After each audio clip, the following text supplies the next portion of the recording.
Hey, ça fait longtemps. Ça va, ça fait que 1 mois, je suis de retour, t'inquiète pas. J'espère que t'as passé de bonnes vacances parce que là, la météo a dit que c'était fini. Mais il n'y a pas que des mauvaises nouvelles. Une des bonnes nouvelles, c'est que t'as un nouvel épisode de 5 secrets d'humour avec un humoriste. Pour le coup, c'est vraiment un humoriste et je suis heureux de l'avoir rencontré une deuxième fois. Oui, parce que c'est pas la première fois que je le vois. Je l'ai déjà eu sur ma chaîne il y a quelques années de cela. Je mettrai le lien quelque part. Donc j'ai eu la chance de rediscuter avec Sébastien Bars. Tu le connais sûrement, qui c'est. Il est beau gosse, il a un accent sexy et il est drôle. Donc j'ai eu l'occasion de le revoir pour parler d'humour et c'était super intéressant. Du coup, la vidéo a duré genre 30 minutes. C'est ma vidéo la plus longue. Il n'y a pas eu beaucoup de montage parce que la flemme. Mais par contre, le contenu est super passionnant. Moi, j'ai kiffé, je voulais plus me lever. Donc n'hésite pas à regarder, tu vas sûrement apprendre 2-3 trucs intéressants. On a parlé de gens, comment gérer son temps quand on est papa et humoriste. Ou tout simplement, en quoi c'est important d'être original sur scène. Je te laisse profiter, assieds-toi et écoute. Je m'appelle Sébastien Marc, je suis un humoriste américain à la base, mais maintenant j'ai aussi la nationalité française et je joue du stand-up en anglais et en français en France, notamment à Paris, mais aussi en tournée de temps en temps. Ok, bah c'est super. Je suis venu te voir parce que je demande des conseils d'humour à des humoristes. Et quand tu en es un, je me dis, t'as peut-être 2-3 conseils pour moi. J'en ai pas mal à donner, mais c'est difficile à donner des conseils toujours en tant qu'humoriste parce que j'ai l'impression qu'il y a tellement d'inconnus dans ce qu'on fait que c'est tellement dur de donner des conseils parce que j'ai l'impression que si tu donnes un conseil, il y a des contre-exemples tout le temps. Un bon conseil que moi j'ai eu, c'était sois drôle.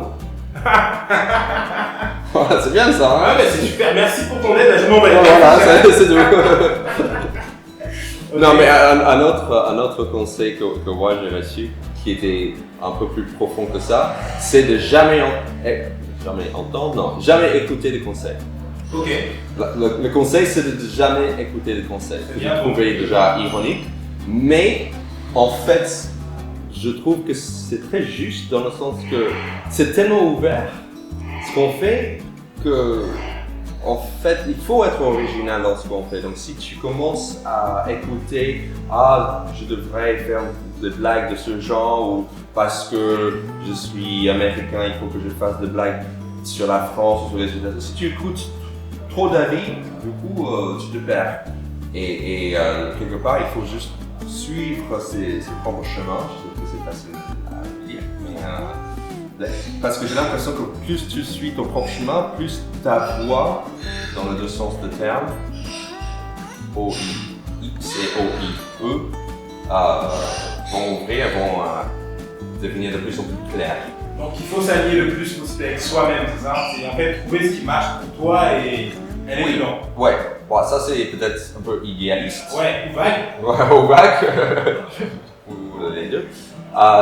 Non, parce que j'ai l'impression, en fait, un avantage que j'avais, c'était ce qui est intéressant chez moi, c'est que je suis américain, donc forcément j'ai un accent et j'ai un point de vue qui est original. Et je me suis rendu compte que dès le début, quand j'ai commencé à monter dans les plateaux à Paris, déjà, ça date d'il y a 10 ans, même si j'étais loin d'être le plus drôle, j'étais le plus intéressant. C'est-à-dire que j'ai senti que au moment où je montais sur scène, je commençais à parler, si les gens papotaient tout de suite, j'avais une salle pour moi, c'est-à-dire ils m'écoutaient.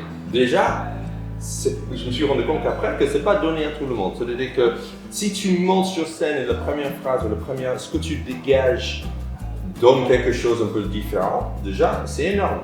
Okay. Et donc, l'inconvénient chez moi, c'est bien sûr c'est la langue, donc du coup j'hésite, du coup je peux faire moins d'impro, ou des fois je dois bosser deux fois plus qu'un francophone. Mais au moins l'avantage c'est le côté original. Et donc ça c'était quelque chose qui était naturel chez moi par défaut, même pas fait exprès. Et donc pour des gens qui n'ont pas forcément un truc aussi évident, c'est pas évident. Je trouve de trouver son originalité et assez rapidement parce que si on fait le plateau de 5 minutes, 5 minutes c'est pas long. C'est pas long, on peut trouver de marquer les esprits avec un côté original. Donc c'est pour ça que quand je dis qu'il faut trouver sa voix, blablabla, c'est plus trouver pourquoi toi t'es drôle et pas forcément quelqu'un d'autre. Ou de trouver la façon dans laquelle toi spécifiquement tu es drôle. Super, ça c'est ton premier vrai conseil là. Depuis t'as raconté plein de trucs, mais le premier vrai conseil c'est celui-ci. C'est bien le conseil. Trouver son originalité spécifique qu'on a déjà. C'est pas aller inventer un truc que t'es pas. C'est voir chez toi déjà qu'est-ce qui te sort un peu du lot. Ouais, ça n'empêche pas qu'on ne peut pas être influencé par les autres, notamment les humoristes, bien sûr, on a tous des influences et naturellement, je pense qu'on serait un peu tiré dans cette direction par nos influences. Mais ouais, je pense que c'est ça vraiment un boulot primordial pour moi, c'est de trouver en toi pourquoi toi tu es drôle. Ok. Ta drôlitude en toi. T'as eu ta première fille à quel âge? À quel moment de ta carrière? Ok. J'ai 3 enfants. Ma fille a 8 ans maintenant, donc je l'ai eue il y a 8 ans. Vite. Et donc, j'étais où dans ma carrière? C'est difficile à dire. Déjà de dire que j'ai une carrière, c'est déjà cool. Mais j'étais à RTL, je me souviens. J'étais chroniqueur à RTL. Et ça faisait que 2 ans que je faisais du stand-up en France. Et j'avais un one-man show que je jouais au Paname. Je pense que c'était genre la 2e ou 3e année que le Paname existait. Et voilà, elle est arrivée à ce moment-là. Et je pense que comme beaucoup de personnes qui travaillent, qui ont une carrière, on a peur d'avoir des enfants, justement pour le côté, ça va prendre trop de temps, ça va briser la carrière, et tout ça, c'est complètement vrai. Voilà, salut. En fait, Ligonès voulait juste une carrière. En fait, c'est une question d'équilibre, c'est une question de jongler des choses. Il faut vraiment.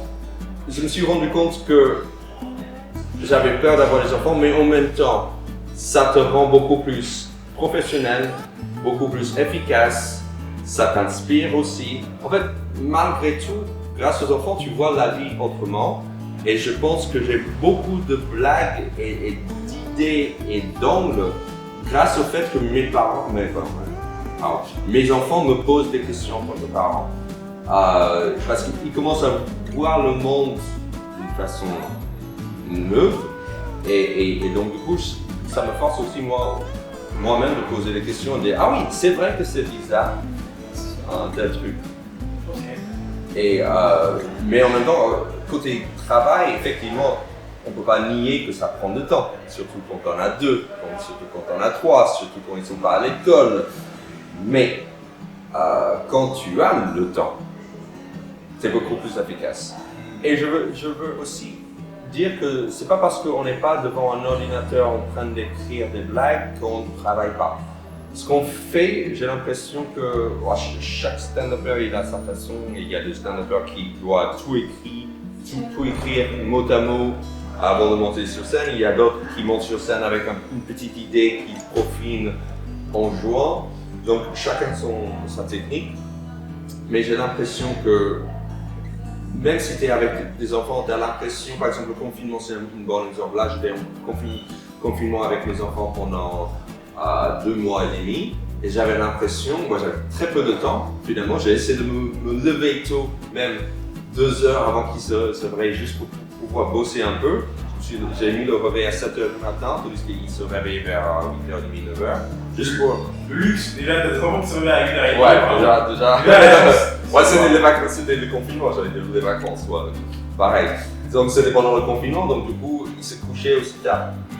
On a laissé traîner aussi, donc c'est pour ça qu'ils se levaient plus tard.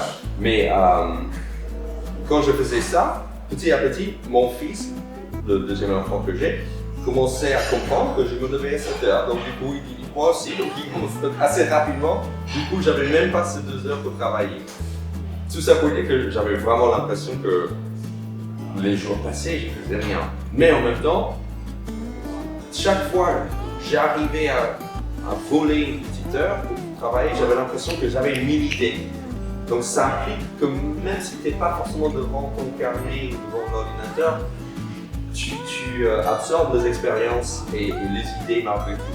Mais c'est toujours bien de quand même noter, parce que moi j'oublie tout. Je peux avoir une super idée et je l'oublie 1 heure plus tard. Donc quand tu dis ouais cette idée-là je vais m'en souvenir, non, jamais. J'ai l'impression qu'il faut toujours noter, même si plus tard tu dis j'ai même pas compris ou je le trouve pas drôle, c'est toujours bien de noter. Ok. Ça c'est sûr. Ok, bah, très bien. Donc si je compte pour résumer, le fait d'avoir des enfants, ça prend du temps, on est d'accord. Voilà. mais ça t'oblige à optimiser ton temps. Oui. À mieux t'organiser, à être plus carré. Quoi. Ouais, c'est trop parce que j'ai parlé avec Verino qui a aussi 3 enfants et on se disait, on pensait à tous nos amis humoristes qui n'ont pas d'enfants. On s'est dit, mais putain, mais comment ça se fait qu'ils n'ont pas écrit 5 spectacles déjà? Mais après, tout de suite après, on s'est dit, mais on n'avait pas d'enfants il y a 8 ans et on n'a pas écrit 5 spectacles. Donc, on sait très bien comment ça marche. Quand tu as le temps, tu ne bosses pas forcément d'une façon très très efficace. Donc oui, ça te force à quand même organiser ta vie et organiser ton temps. Et aussi, ce qui devient aussi compliqué, c'est vraiment les dates. Par exemple, quand je joue les dimanches soirs, je dois quitter la maison et je ne touche pas mes enfants. Et donc, heureusement, je suis intermittent du spectacle, c'est-à-dire que je peux faire que la scène. Donc, l'avantage, c'est que je peux un peu contrôler mon temps, c'est-à-dire que s'il y a un jour mes enfants, par exemple, récemment mon fils il s'est fait mal en vélo, du coup il ne pouvait pas être à l'école 2 jours, je pouvais me permettre d'être à la maison, donc ça c'est cool. Mais en même temps, à 19h, il faut que je parte, parce qu'eux ils sont juste en train de manger et je ne peux pas les coucher, donc ça fait partie du boulot.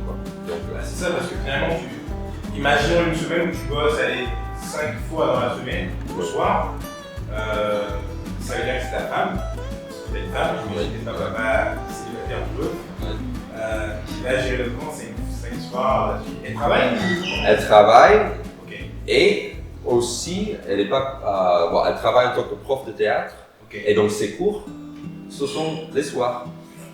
Donc par exemple mardi, mercredi, c'est ce soir où elle travaille. Okay. Et donc je sais quoi. Donc mardi, mercredi, sauf si j'ai une vraie date, j'essaie de le bloquer, j'essaie de suivre à la maison. Tu n'es pas sur des plateaux les mardis, mercredis quoi? Ouais, c'est très, très rare. Okay. Donc le reste de la semaine, j'essaie de remplir, mais en fait aussi j'essaie de maximiser mon temps même dehors. C'est rare aujourd'hui que je fais un plateau, genre un plateau. Si je vais faire l'effort de quitter chez moi et dire au revoir mes enfants, ne pas pouvoir les coucher ou dîner avec eux, il faut que ça vaille le coup. Donc c'est rare que, je sais pas, j'essaie de faire 2-3 plateaux par soir. Donc je préfère planifier 2-3 par soir que d'avoir 3 soirs différents. Totalement d'accord, pour des raisons d'enfants et aussi, moi, on en parlait tout à l'heure, mais comme j'habite loin de Paris, ça aussi, tu fais 1 heure aller, 1 heure retour, tu joues 5 minutes, c'est tout. Ouais, c'est ça. Si tu fais plusieurs plateaux, tu sais que t'es parti bosser, t'es content. Et aussi, je trouve que c'est pas mal parce qu'en même temps, tu peux progresser énormément en faisant 3 plateaux. Tu peux avoir une petite idée un peu fraîche et tu joues 3 fois dans le soir, tout de suite tu vas voir. Totalement d'accord, et j'ai vu faire et j'ai fait aussi ça. Ça m'arrive pas souvent, mais quand c'est arrivé, c'est super. Parce que tu vois l'idée grandir tout de suite. Alors que quand tu la laisses dormir une semaine, t'as pas la fraîcheur, t'as perdu un truc en route et tu recommences à zéro presque. Exactement. Ouais. J'ai vu des 5 minutes grandir en une soirée, quoi. Ouais. C'est génial en fait. C'est magnifique. Mais il faut pouvoir jouer plusieurs fois le même soir. Oui. Et donc ça c'est pas évident, des fois, souvent il faut planifier d'avance, en fait 3 semaines d'avance, mais tu peux, heureusement aujourd'hui à Paris, il y a assez de plateaux.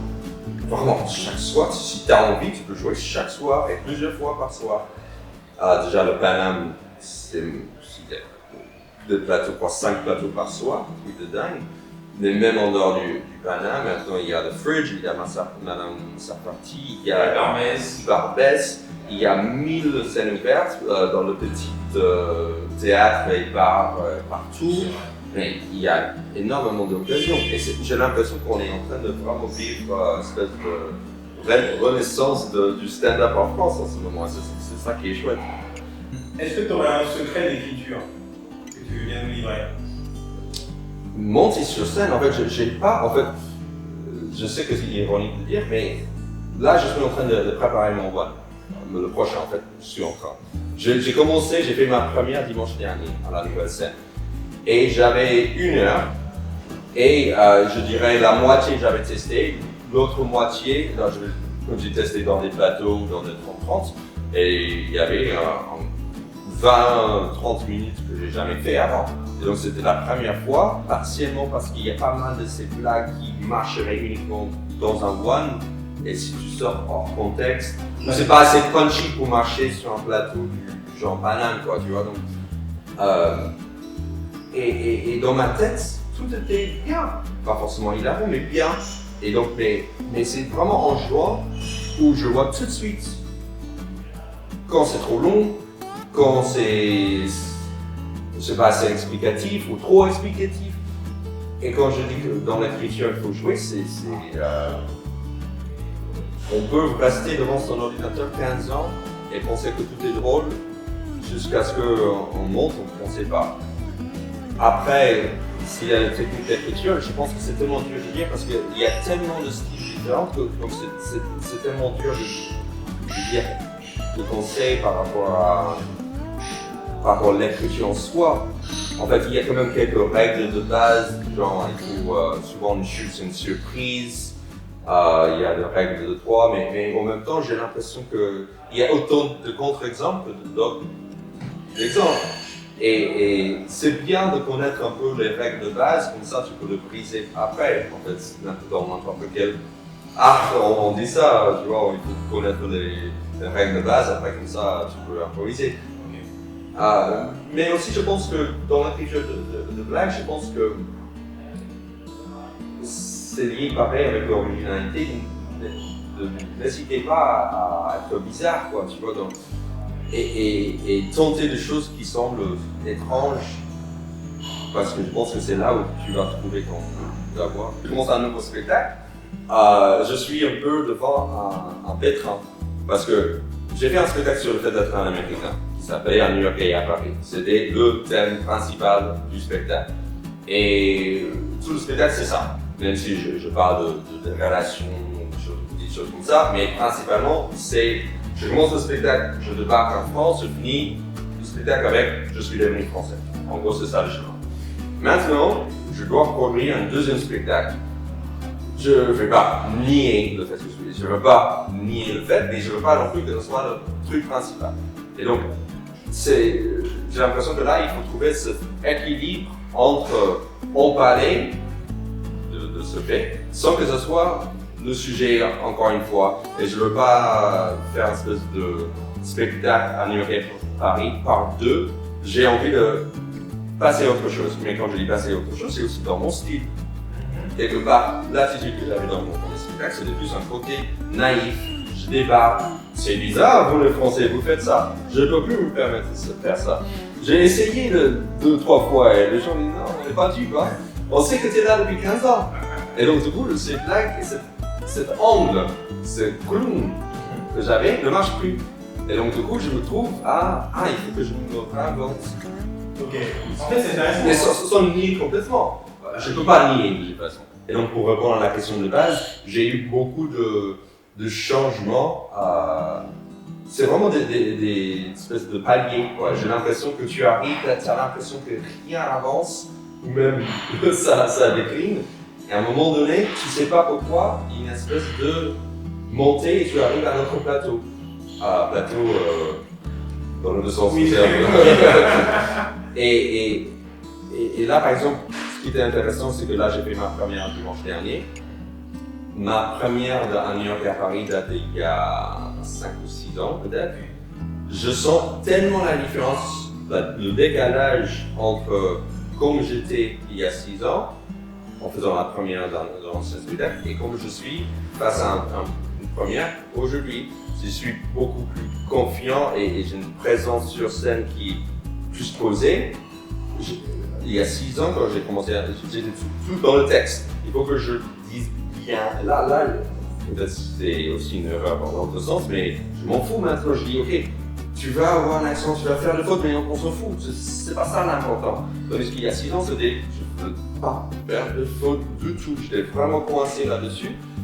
Et là, du coup, je sens cette différence. Après, oui, c'est difficile à dire en quoi je sens. J'ai senti aussi dans l'efficacité. Je sais quand j'écris une blague, même avant de tester, si je revois la blague écrite, je peux dire, ah non, cette phrase, j'enlève. Cette phrase, j'enlève. Donc je peux plus facilement aujourd'hui prendre une blague qui a 7 phrases et le réduire à 4, tu vois. Ce processus qui m'aurait pris peut-être 4 mois pour réaliser, là je peux aller ou plus rapidement. Mais du coup, finalement, ce que j'entends, c'est l'expérience, quoi. Il n'y a pas de. Et quand tu m'as demandé le conseil, quand je dis monte sur scène, parce qu'il n'y a, à mon avis, il n'y a rien eu plus que juste monter sur scène. Cette expérience, c'est juste le fait d'avoir bouffé la scène et maintenant monter sur scène, sauf si c'est capté ou sauf si c'est vraiment devant des gens très importants ou des choses comme ça ne stresse pas. Au contraire, c'est un plaisir et je vois ça. Avant, je pouvais être vraiment malade, quoi. Tu vois, j'étais vraiment pas bien quand je savais que j'allais monter sur scène. Mais là, c'est au contraire, c'est ouais, j'aurais une opportunité pour tester et tout ça pour dire que je sens que je suis arrivé à cette aisance uniquement parce que je joue. Uniquement. C'est pas parce que mes blagues sont forcément meilleures, mais moi je suis juste plus confiant. Ou peut-être c'est pas la confiance, mais juste je m'en fous plus, tu vois. Et quand plus tu fais, plus bien sûr, après tu vois que chaque fois que tu montes sur scène, c'est pas grave. Si tu vois, c'est pas grave. Tu vois, c'est jamais grave. En fait, une question que je me pose souvent en ce moment, c'est à quel point je parle des enfants. En fait aussi, Sur scène. Sur scène. Ça, c'est aussi un défi en ce moment, c'est que je ne ferai pas non plus que mon deuxième spectacle soit le spectacle de papa, tu vois. Bien sûr, c'est lié à la peur d'éloigner des gens. C'est-à-dire qu'un jeune de 20 ans, je ne voudrais pas qu'ils arrivent et en session un spectacle sur le fait d'être papa, ça ne m'intéresse pas. Donc, c'est aussi un équilibre à trouver, parce que c'est vrai, c'est tellement un aspect important dans ma vie, dans tout le sens du terme, que je suis obligé d'en parler. Je me rends compte que récemment, depuis quelques années, naturellement, quand j'écris une blague, c'est basé sur un truc que mon enfant m'a dit, ou une réflexion que j'ai eue en tant que papa par rapport à, et quelque part c'est pas mauvais parce que du coup ça me place dans ma vie et je vois les choses autrement, comme on se disait tout à l'heure, c'est plutôt un avantage. Mais en même temps, je trouve qu'il faut trouver un équilibre et si on va parler des enfants, aussi il faut le parler d'une façon que quelqu'un qui n'a pas d'enfant va aussi rire et comprendre. Je pense à des gens comme Louis C.K. qui arrive à faire ça. J'allais en parler parce que finalement, dans les humoristes parents qui ont réussi bien, il y a Louis C.K., ça va, il a plutôt bien réussi. Il y a Louis C.K. et il en parle de ses enfants, mais pas que. Oui, et justement, il n'a pas un spectacle sur ce thème-là. Pourtant, il en parle dans chaque spectacle. On se dit jamais Louis C.K., l'humoriste papa, c'est pas ce qui me vient à l'idée. Ouais. Mais il y a, si tu réfléchis, il y a beaucoup de ces blagues qui partent des fois de l'expérience. Ma fille m'a dit ça, et donc du coup, il part sur les handicapés. Quoi. On peut. Et c'est pas que, il a bien sûr plus que la moitié qui parle pas de ses enfants, mais ça le place. Je sais pas, le fait qu'il y en a, il le dit, du coup, on place dans sa vie. Et on sait qu'il est maintenant cinquantenaire. Mais quand il avait vraiment son grand succès, il avait plutôt une quarantaine. Du coup, quelque part, ça aide de comprendre son côté un peu je m'en foutiste, tu vois, je vais raconter ce que je veux parce que j'ai plus rien à perdre quelque part, tu vois.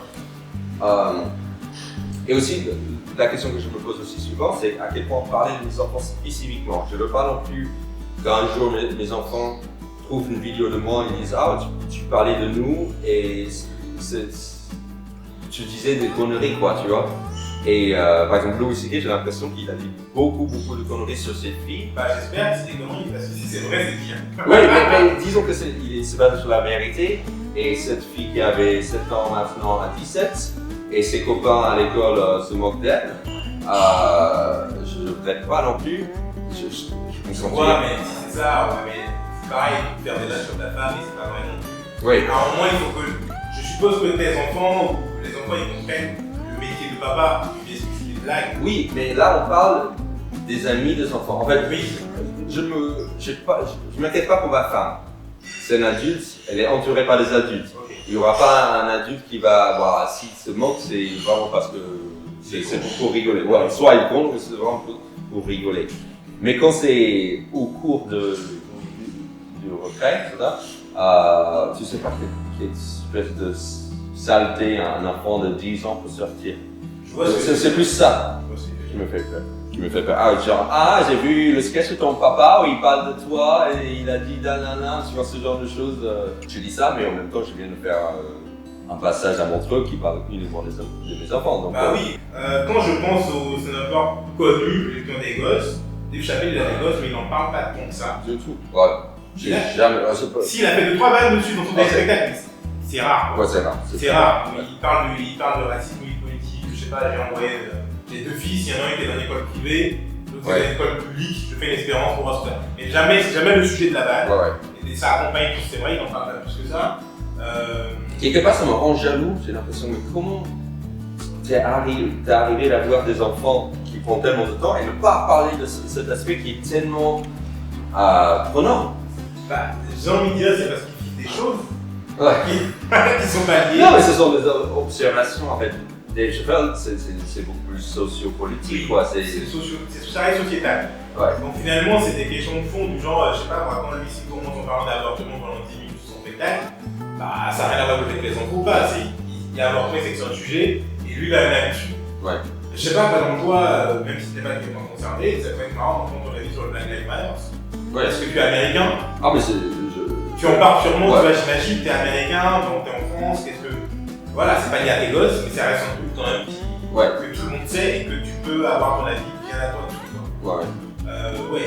Tu restes un homme. En fait, pour moi, il y a un truc, au-delà d'être parent, tu restes un homme. T'as des problèmes d'homme. T'es pas un homme célibataire, t'as pas des problèmes d'homme célibataire.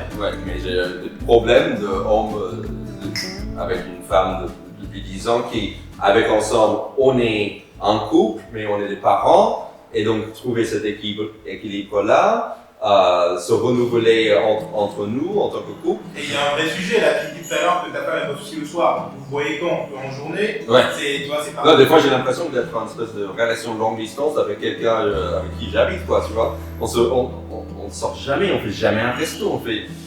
Tu vois, c'est pas rien, quoi.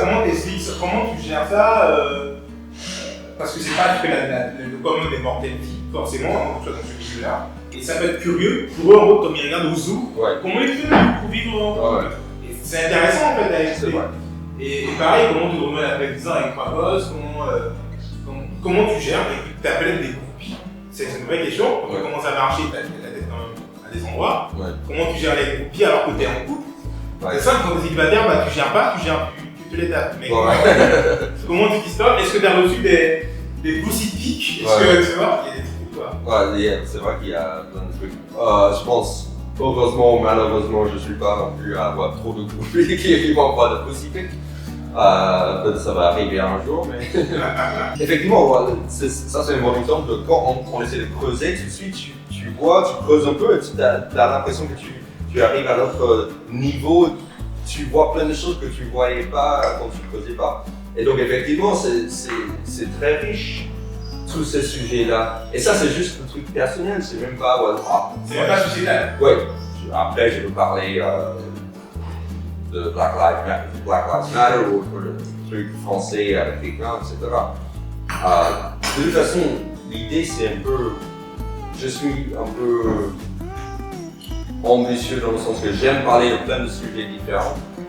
Et donc, des fois, le défi, c'est comment à la fois être cute quand tu parles en tant que papa avec des enfants, ou pas cute, mais juste d'aborder un tel sujet qui n'a rien à voir avec un autre, et aussi garder une espèce de logique dans tout ça. Et logique aussi dans le spectacle.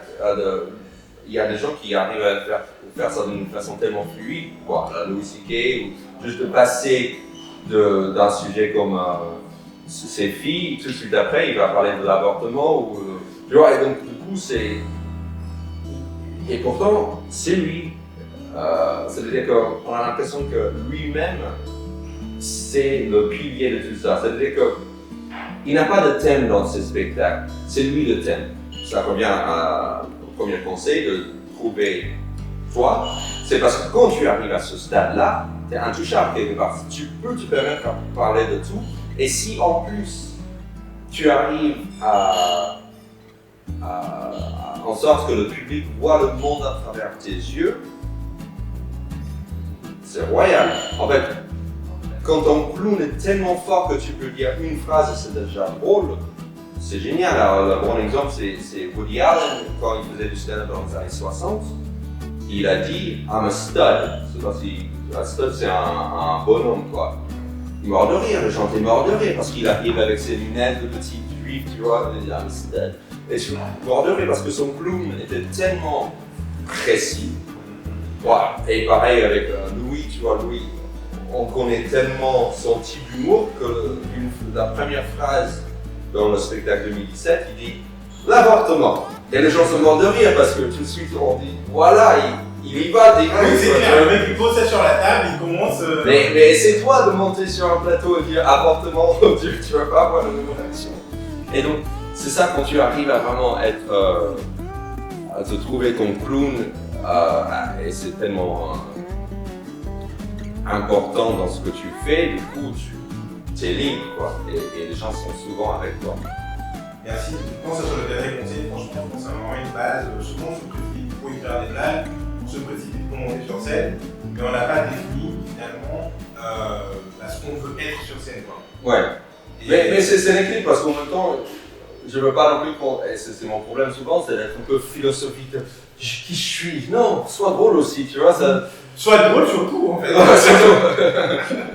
et des fois, c'est en étant. En fait, j'ai l'impression que des fois, ça se mélange. C'est difficile à dire où est la recherche d'un personnage et où est la blague. Des fois, c'est très lié aussi. Bah, en vrai, il y a des gens de notre génération, des Français. Quand je pense à Jimmy ou Paul Mirabel, le clown est très précis. Voilà. Leur vanne, on les fait, ça ne marchera pas parce que juste on ne leur ressemble pas physiquement. Voilà, c'est ça. Ou leur rythme, ou leur regard. Et donc, c'est vrai, c'est-à-dire que si tu lisais les blagues de Jimmo sur papier, tu dirais pas forcément mort de rire, mais dans sa bouche, avec son rythme et son regard, voilà, les gens sont morts de rire. J'espère que tu as passé un bon moment et que tu as appris 2-3 trucs. En tout cas, n'hésite pas à laisser un commentaire pour dire le conseil qui t'a le plus marqué, qui t'a le plus interpellé, ou à tout simplement à donner des conseils si t'en as qui te sont venus à l'esprit juste en écoutant. Ça fait toujours plaisir. En tout cas, c'est reparti pour un tour. Nouvelle vidéo dimanche prochain, c'est déjà prévu, c'est déjà programmé. Abonne-toi, comme ça tu rates pas les choses. Clique la petite cloche, toi-même tu sais comment ça se passe. Et à très vite.